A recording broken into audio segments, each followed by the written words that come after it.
Hey, what's up guys? My name is Cherno. Welcome back to my game engine series. So, last time we drew our first triangle, definitely check out that video if you haven't already. And today, we're going to talk about shaders. If you guys don't know what shaders are, I would recommend that you check out my OpenGL series. It's a series all about OpenGL and is specifically focused on the graphics part of it. And it is a series that is still actually going on. I haven't stopped it. I've just kind of put it on pause to focus on the game engine series.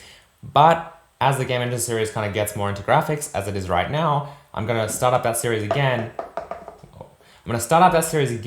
And actually deal with more of the kind of in-depth explanations and stuff like that to do with graphics specifically, because I realized that not everyone is like obsessed with graphics, and this is a game engine series. So definitely check out the video on shaders in the OpenGL series. In fact, check out that whole series because that's really going to teach you all the core kind of stuff about graphics specifically. We are still going to discuss what shaders are though, because everyone needs to know what shaders are. It doesn't matter if you're dealing with graphics or not. If you're a game engine developer, you need to understand what shaders are because they're incredibly important. Without shaders, you really wouldn't see anything on the screen at all. So, I mean, even if you're just a game engine developer trying to debug events and then, I don't know, something goes wrong with something that's on the screen, or something's not working correctly, or you get an error or a shader compilation failure or something, you should be able to fix that. So we are definitely going to talk about what shaders are, and we're actually going to write our first shaders for the Hazel engine right now today. But first, I want to give a huge thank you to all the patrons that made this series possible. Patreon.com/thecherno is that link. If you go over there, you can help support this series. You'll get really cool rewards, such as access to private channels, where I kind of discuss what I'm going to do next. And you'll also get access to the Hazel development repository, which contains all the code that I've actually written for Hazel, but haven't actually put into videos yet. So what I typically tend to do is I actually work on Hazel kind of in my spare time. I kind of just develop it as I would an engine. And then I take kind of code from that, and that's what I actually end up teaching. So it's like a sandbox for me to play around with, but also kind of plan the engine design and architecture and all of that. And it's got some pretty cool stuff in it, I'm not gonna lie. Like, I mean, you know, it's a lot more advanced than what you see here. In fact, you know what, I've been saying that for like episodes and episodes. You guys aren't seeing anything. Why don't I just show you what is in that Hazel development repository? Let's just jump in and take a look. All right, so check this out. This is currently the Hazel engine as it appears in the Hazel development repository, which patrons get access to.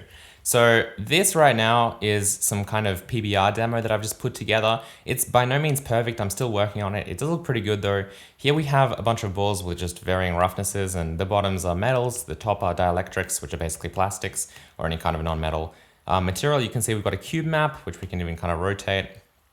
And you can see that that environment map is showing up on the kind of less rough surfaces here as they would. Currently I've done a few things. I'm not going to discuss this too much, but currently you can see that the reflection isn't 100% smooth. That's just because I'm relying on like a bit of a trick, which is just kind of generating the cube map MIPS on the fly, just using OpenGL instead of actually pre-filtering them properly. If I turn that on for a second, you'll see that it looks a lot nicer, but it runs at like 1 frame per second. Because that's supposed to be done offline and then like not done actually per pixel.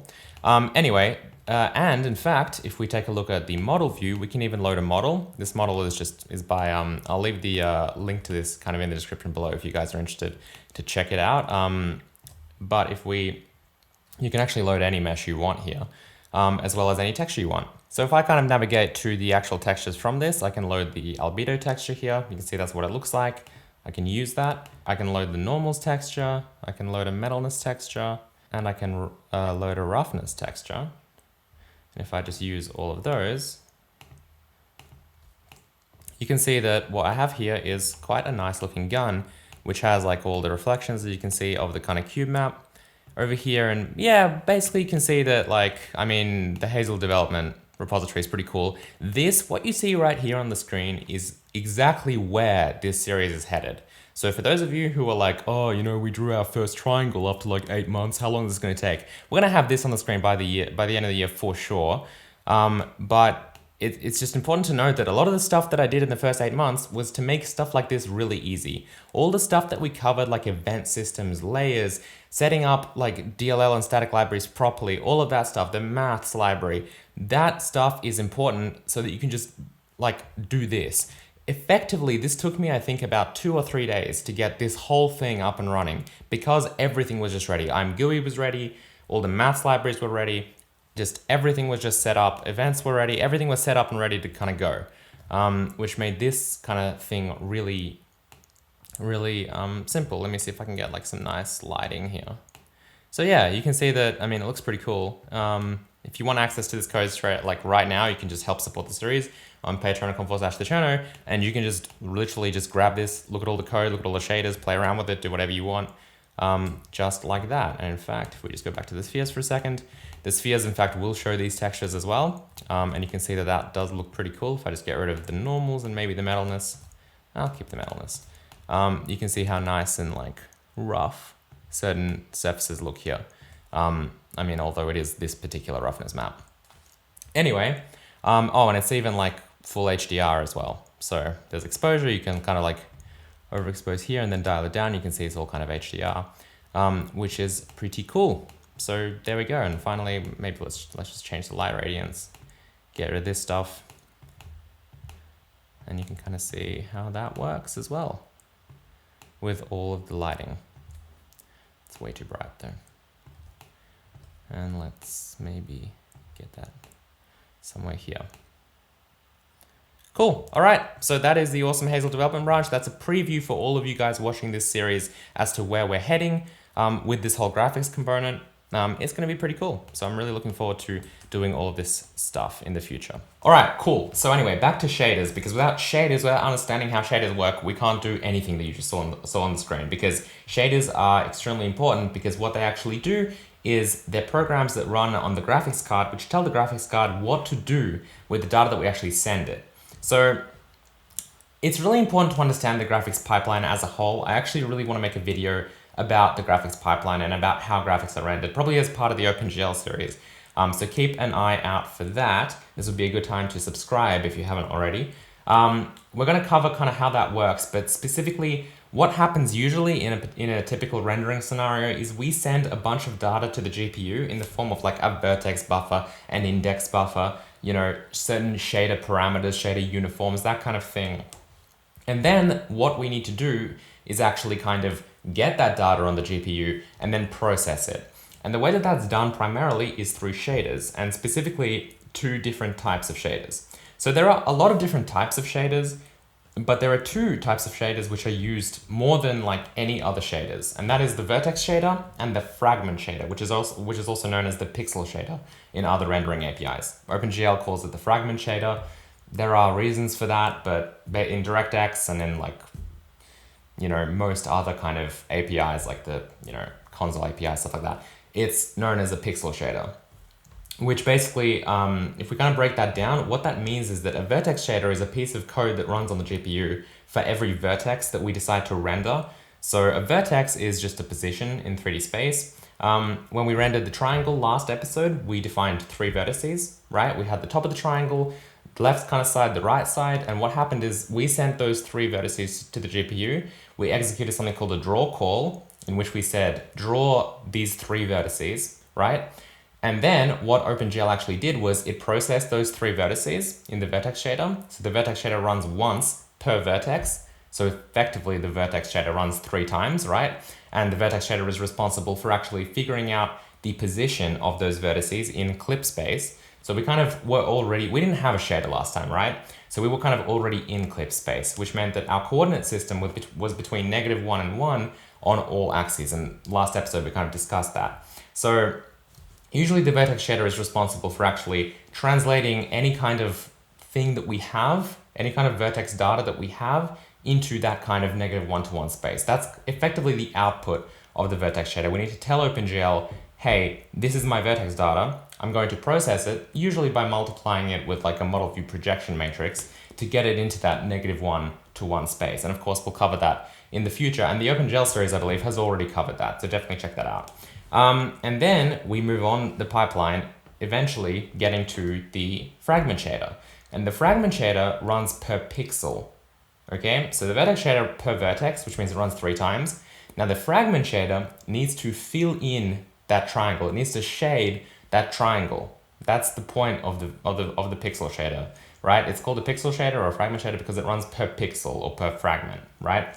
So what it does and what the output of that is it figures out what color that pixel actually needs to be. So it runs for every pixel that OpenGL needs to shade. So obviously, depending on how big your triangle is on your computer screen, that means that's how many times it will run, right? So if it's a really small triangle, it'll probably run like just a handful of times. If it's huge, it might run like 1,000,000 times, right? And you need to shade that triangle in a particular color.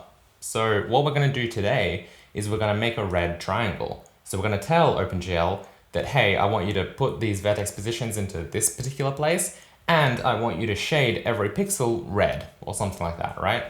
Now, what you saw here in the kind of Hazel development branch, obviously that was doing a lot more than just shading it a solid color. It was doing a whole bunch of lighting calculations, a whole bunch of like sampling something called a cube map, which is basically the environment that we're in to kind of, because that actually influences the lighting via something called image-based lighting. It does a whole bunch of operations and texture lookups and everything to actually try and figure that out, and it does that per pixel. Most of that lighting stuff is done in the actual pixel shader. In fact, there's very little stuff that's actually done in the vertex shader. Most of what the vertex shader does is actually send stuff to that fragment shader and interpolates it and does a bunch of other stuff, right? And that's what we'll kind of talk about here as well, because another thing we can do is we can actually pass data from the vertex shader to the fragment shader. Anyway, this is all kind of very hard to understand without diagrams and without actually looking at the graphics pipeline, so I don't want to spend too much on that. All you need to know is that we need to tell the GPU what to do with the data we send it. Vertex shader tells it what to do with the vertex data that it receives. Specifically, its primary responsibility is to point out where in that window, in our clip space, do the vertices actually lie in, right? So it does that transformation. And then the pixel shader, or the fragment shader, takes in that data, right, from, usually you would give it data from the actual vertex shader, right, and it figures out what color everything needs to be. When we dive into more advanced kind of shaders in the OpenGL series, I'm not going to do it in the game engine series probably, but when we dive into more advanced things in the OpenGL series, which I actually might move on to next week or the week after, we're actually going to talk about various lighting algorithms and how all the data kind of comes together. And that's going to be a lot of fun because I love graphics and I know that a lot of you guys do as well. But the primary responsibility there is just determining what color the pixel that it's processing currently needs to be. All right, anyway, let's just dive in, take a look at how shaders work, write our own shaders, and see if we can get that triangle red. Okay, so if you check out this link here, which I will link in the description below, basically the OpenGL wiki, which is on kind of chronos.org, it has this article about shader compilation, because what we need to do is actually compile these shaders. They're just regular programs. They're specified in this OpenGL shading language instead of C++, but effectively it's just like a bunch of code. And what do we need to do with code? We need to compile it and turn it into some kind of program. So that's what this article kind of just takes you through, right?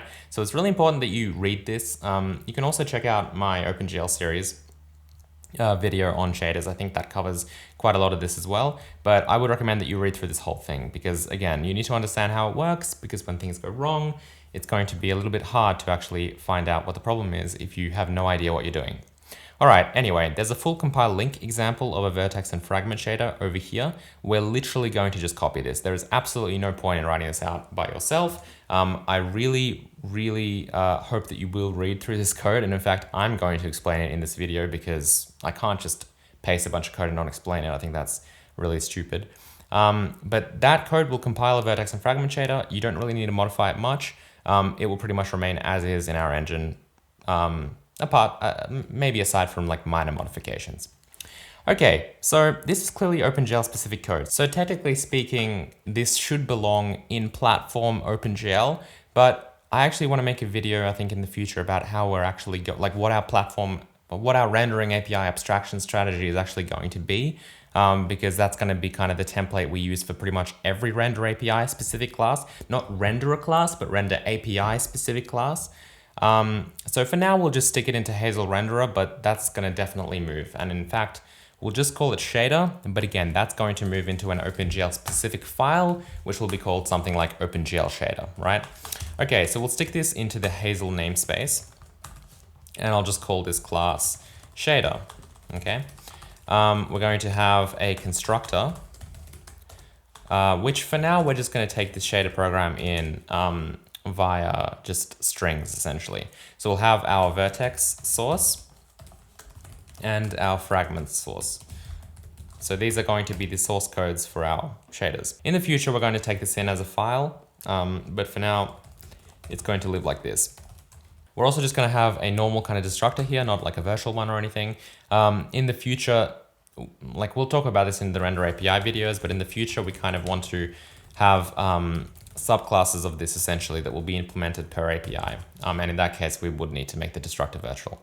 So we have bind and unbind. Unbind isn't really necessary. I only really use it for debugging purposes because usually you don't waste time unbinding things. You just bind the next thing you need. But yeah, we'll just keep it in here for kind of debug stuff. And I'll also include string because we need that. In terms of what we need here, I think really the only thing that we want to maybe keep is the actual like ID of the shader. So OpenGL gives us unsigned ints usually, sometimes just normal ints as ID.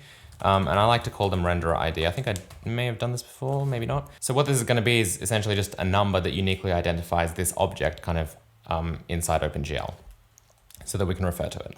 Okay, so we'll make a shader CPP file. We'll just put it obviously next to the header file, called shader CPP. We'll include our PCH, we'll include our shader. Header file, we'll put this into the Hazel namespace and we'll implement all of these. If I right click here, I can create the method implementations using Visual Assist. And finally, what we're going to do now is go back to that website, copy that code because I have done a lot of copying since then, and just paste it into the constructor. It's going to be nice and simple. So here we go, paste it into the constructor.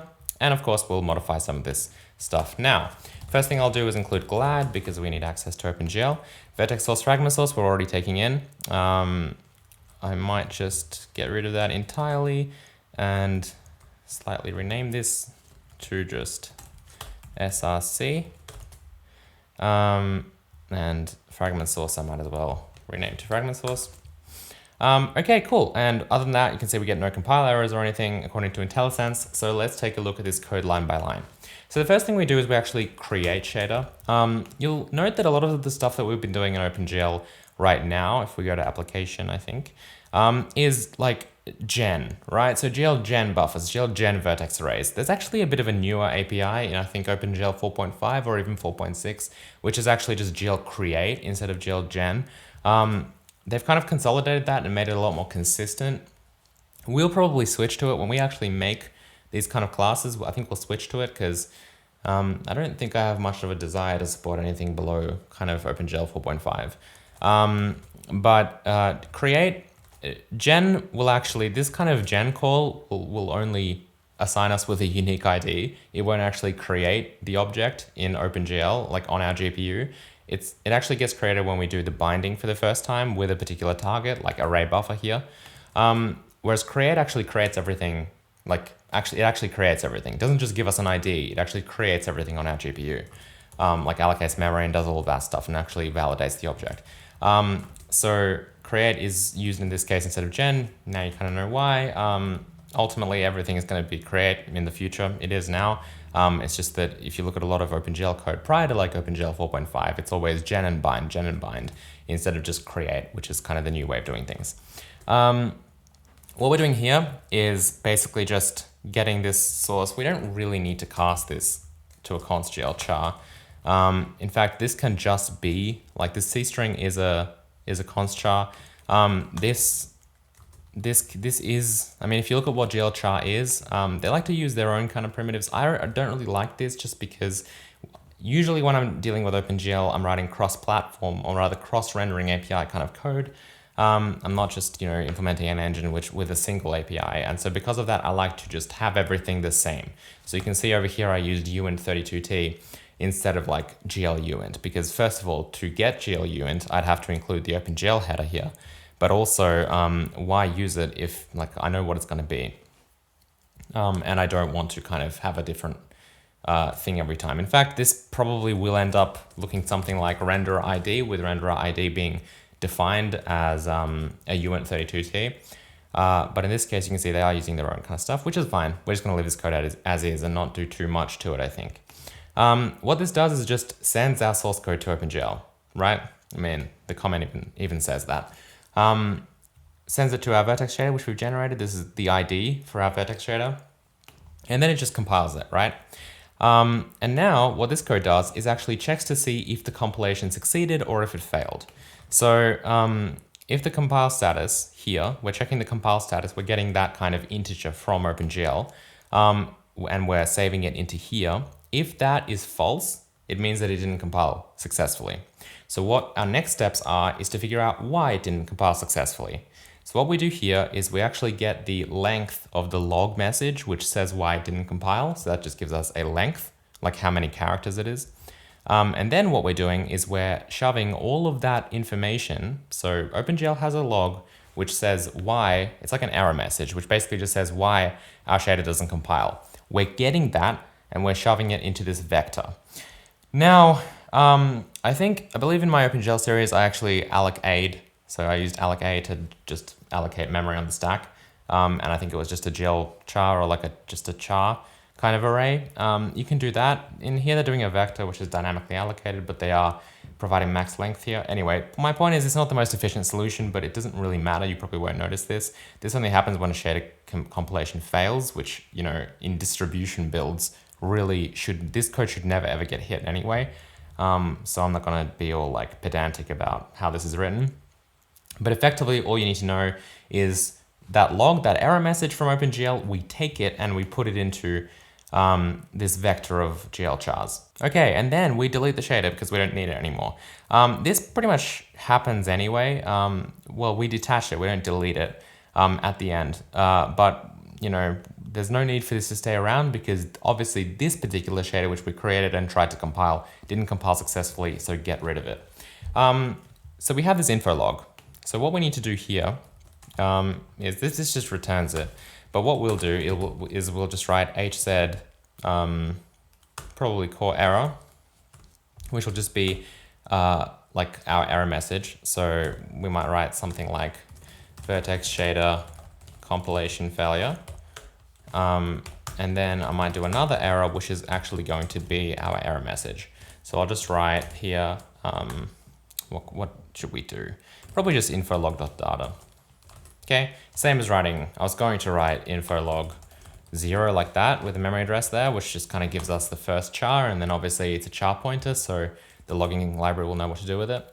But we can also just do info-log.data, okay? And then I think I'll assert, okay? So hz core assert. Or maybe I'll actually move this into the assert here. So we just assert here, and obviously we just assert false. Okay, cool. So there we go. Now we basically are logging the problem that has occurred in our vertex shader compilation. All right, guess what? The next thing is identical, except we like find replace vertex with fragment, right? So we make a fragment shader. We get the source. We're actually reusing the source variable here. I'll just clean this up. We compile it. We get the log length again if it failed. We do all of this stuff. This actually deletes both of them because that might be a problem because we've already deleted vertex shader in this case. I guess we can probably return here, as in we don't need to keep compiling if our shader failed to compile, right? In this case, it deletes both of them because even if the vertex shader worked out, but the fragment shader didn't, it's just a complete failure anyway. Delete everything. And then what we'll do here is we'll just grab this stuff and pop it here, okay? Except we'll obviously write fragment shader compilation failure. Okay, cool. So now that they've been successfully compiled, so that source code that we specified is obviously like valid. We take this, we create this program, and the program is just, it's like a program. It's literally a program, right? It's going to be the combination of both of our shaders in some kind of form that we can just run on the GPU. We attach the shaders to our program because the program consists of shaders. We link the program, right? Which just kind of links those shaders together and figures stuff out. And now obviously the compilation stage we know succeeded, but now we do the linking, okay? And this just checks exactly the same as what the compilation did. except it checks it for linking failures instead of compilation failures. So again, we get the link status. If the link status is false, it means that the linking failed. We get the log length, we get the log data. We delete everything so that we don't leak any resources. And then we'll just paste this in. So we'll say shader link failure, okay? And then we'll get that info log again and log that to the console. And then at the end, we detach everything because we don't need that. After it's been linked, we don't need the actual individual files. This is kind of similar, I guess, to how when we compile in C++, if we have multiple translation units, they generate OBJ files. I mean, even if we have one, it generates an OBJ file using MSVC, which is like our kind of object file from our source code, right? But then after we've linked it into an exe file, we no longer need those OBJ files. So this is kind of like that, right? We just want to detach everything because once they've been linked into a program, that's that. And that's it, okay? In our destructor, all we need to do is delete the program, GL delete program, and then this will be, what am I doing? 0. Renderer ID. Speaking of renderer IDs, actually, instead of taking this into program, what we actually should do is write mRenderer ID equals GL create program. So we want to actually store that renderer ID in like as a member variable so that we can then access it obviously in different functions. And obviously we want it to persist outside the scope of just this constructor. Now obviously you can see the program's used everywhere here. So what I might just do is write as it was written GL uint program equals mRenderer ID just so that we don't need to paste mRenderer ID everywhere here. Okay, cool. There we go. And obviously it's not going to change. Like this variable is not going to change throughout here. So this is like totally fine. Okay, cool. So we delete the program. Binding it is as simple as just doing GL use program and then render ID. So this is what we do before we want to render something with this shader. And then for unbind, we just do GL use program 0. Okay, cool. That's our shader class. It's super simple. Now let's actually write a shader and render our triangle with it. So if I just launch this code right now, we'll make sure that our shader class actually compiles, but also I want to see what we have right now because we should have a white triangle. You can see that we do. Wonderful. Let's make that thing red. So what I'm going to do is I'm going to I'm going to include shader over here in application. This is obviously extremely temporary. Hazel renderer shader. We'll scroll down here. I'll put it over here next to our other kind of renderer IDs here. So I'll write std unique pointer. This will be a shader. I'll call this our shader. If I go back here, I'm going to create this. You can do this in a few ways. You can do, std make unique, for example. Usually I like to do reset just because it's obviously less code. You can see that's it. There's no need to kind of make unique. If you're using shared pointers, you should usually kind of do make shared just because it needs to also allocate another block of memory for reference counting. But with unique pointers, it doesn't really matter. So over here, I'm actually going to write new shader. And then we need some source code. So let's go ahead and actually write some shader source code. So a lot of people really hate writing source code in C++ like as strings because it's just annoying, but I'll show you a little trick that makes it a lot better. So we have our vertex shader source code, which I'll write as vertex as src, I guess. What you could do here, there's several ways of doing this, right?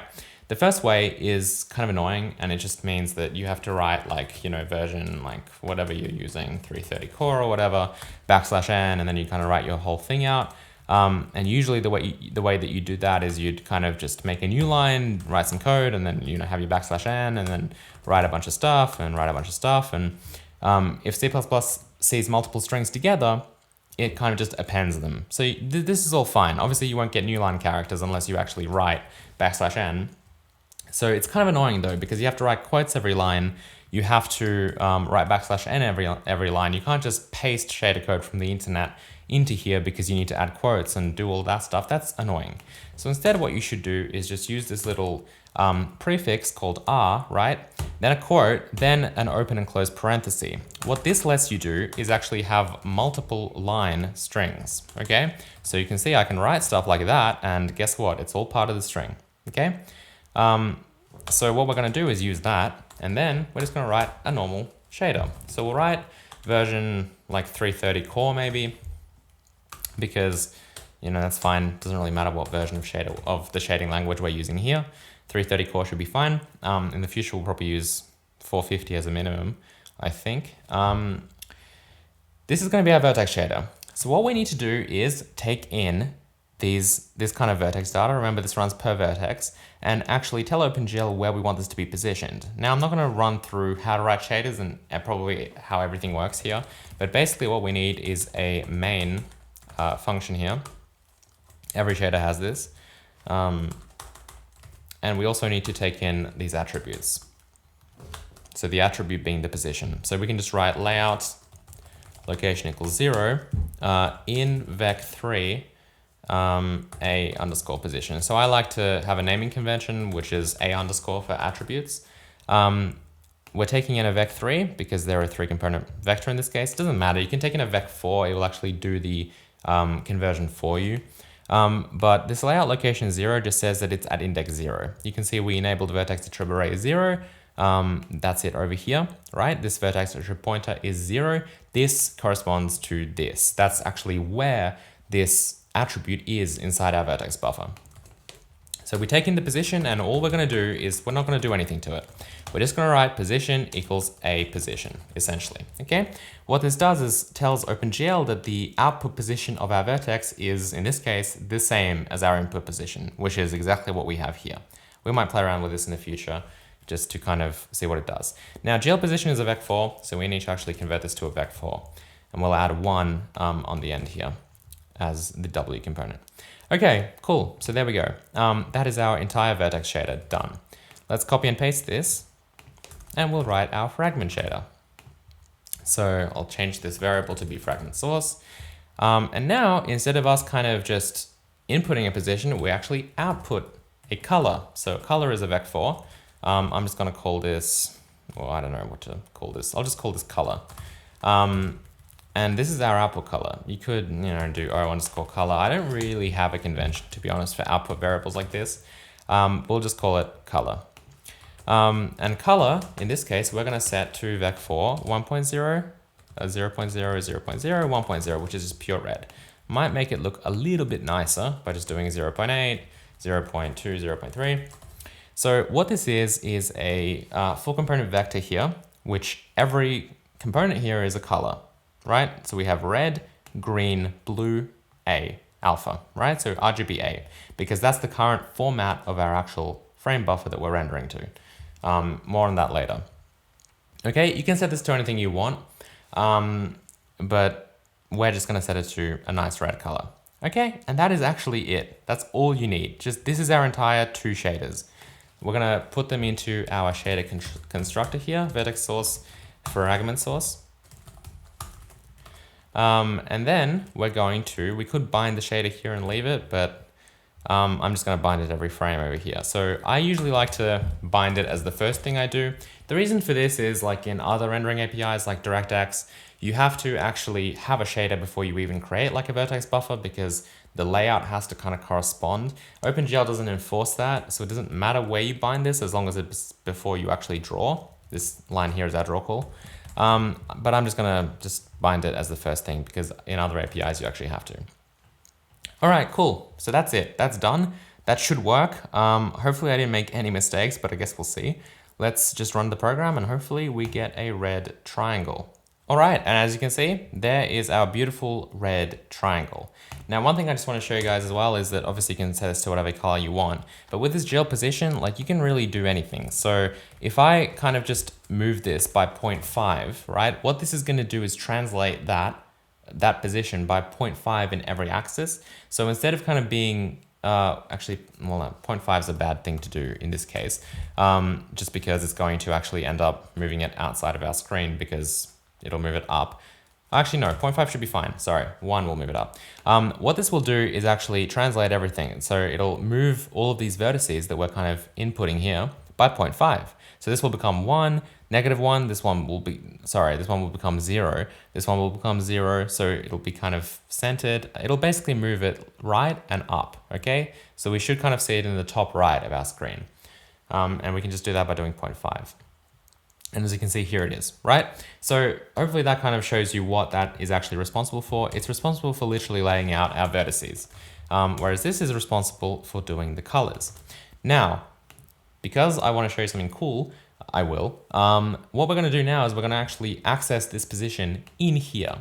Now we know, first of all, that this is between -1 and 1, which is already great. Colors need to be between 0 and 1 in this case, right?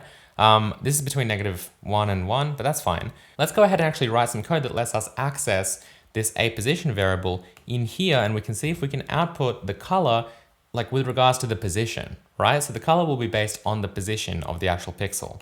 So what we'll write is pretty simple. We'll just write out vec3 v underscore position. These kind of variables that we transmit between shaders are called varying variables. That's what they used to be called. So I'm kind of used to that. And that's why I kind of give it a v underscore.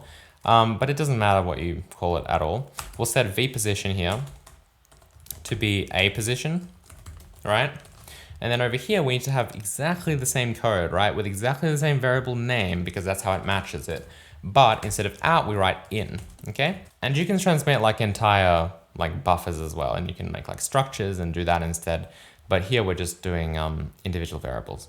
And then what we'll do is we'll just output v position instead of color, and hopefully we get something nice. Now that is pretty cool. You can see that we get like green up there and red, but we get this kind of black thing here, this black kind of void here, which I'm not really a big fan of. Let's just discuss why we actually get that. So 0, 0 is in the middle, right? Anything below 0, any color values below 0, like -0.5, are just 0, right? Because colors are between 0 and 1. They kind of get clamped to that range. And because they get clamped to that range, if we have anything below 0, it's just black, right? Because it becomes 0. Now, clearly you can see that we kind of move to a green gradient here. The reason that's happening is because as we get closer to 1, on the y-axis, what is the y-axis? What is the y component of our color vector? It's the green channel because it goes RGBA. So XYZ is RGB, with X, as you can see, being red, right? What I want to do is actually move this into a space that is a little bit more friendly with kind of the space that we're in right now, right? So -1 to 1 is the current layout of our vertices, but the colors are 0 to 1. So what I'm going to do is with this color that we actually accept here, I'm going to multiply by 0.5 and add 0.5. So what I've done here is since everything gets multiplied by 0.5, it gets halved, and then I'm adding 0.5, which moves it into the 0 to 1 range. So now it's from 0 to +1, okay? Which means that, you know, if you take an example from this, right? -0.5 becomes 0.25, right? Because it gets halved to -0.25 and then added to 0.25. So if this used to be between -1 and 1, it used to be a quarter of the way, right? Now it's between 0 and 1 and it's still a quarter of the way because it's 0.25. What this means is that we shouldn't get any black at all unless we're actually at the very, very bottom left edge. So if we run this again, you can see we get something a little bit nicer. And we can actually see that as we move over here, we kind of lose all of our red and we lose all of our green. And that's why it kind of just goes into blue because blue is always going to be 0, which in this case is 0.5 because of that transformation. Okay. And if we were to move this up to the top, it would be closer to actual like full green. And then if we move it like to the right edge, it would just become more red. We can actually try that by going over here and actually like adding 0.5. We'll have to add the 0.5 over here to V position as well.